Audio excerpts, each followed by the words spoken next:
Saya berikan insentif kalau Anda sudah merapikan perilaku investor di pasar modal. Kita membahas itu program-program ekonomi pemerintah seperti apa ke depan dan bagaimana memastikan programnya akan berkesinambungan dalam pengertian nggak one shot terus mati tapi jalan terus ke depan. Tadi Direktur Bursa juga minta insentif terus yang belum tentu saya kasih.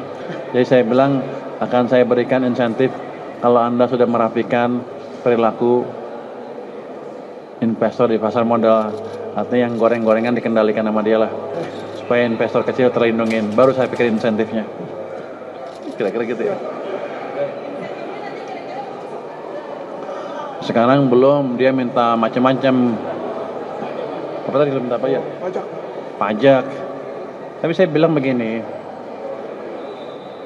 Kalau saya bisa merapikan pegawai pajak saya sehingga nggak macam-macam lagi ke depan, harusnya concern mereka udah hilang. Tapi kalau saya sudah rapikan masih ada masalah lagi, dia bisa menghadap saya lagi. Saya lihat insentif apa yang cocok buat mengembangkan dan mendukung pertumbuhan industri pasar modal di Indonesia. Dah.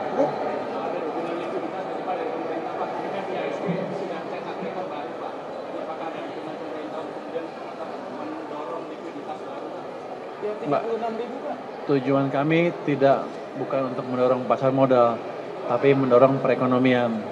Saya masih punya uang cukup banyak untuk menambah lagi kalau diperlukan. Tapi otomatis kan kalau ekonominya bagus, pasar saham naik.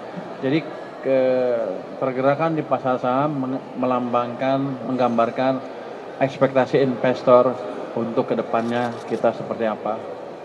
Kan likuiditas baru satu bulan jalan, kurang dari satu bulan jalan, kan nggak mungkin tiba-tiba lari. Tapi mereka bisa hitung ke depan akan seperti apa ekonominya. Dan saya pikir dengan tadi diskusi tadi mereka akan lebih yakin bahwa perbaikannya sifatnya struktural dan akan berkesinambungan terus ke depan. Saya pikir ya IHSG akan cenderung naik terus, mungkin 10 tahun lagi seperti yang saya bilang tadi. Jadi in short IHSG to the moon. Oke,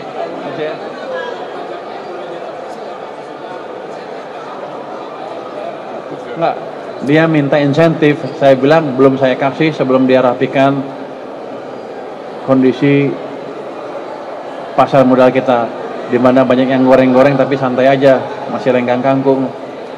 Karena investor kecil jadi rugikan. Mungkin dalam waktu sebentar juga akan diberesin oleh beliau, nanti baru kita pikirkan insentif seperti apa sesuai dengan permintaan beliau nanti seperti apa. Terima kasih ya.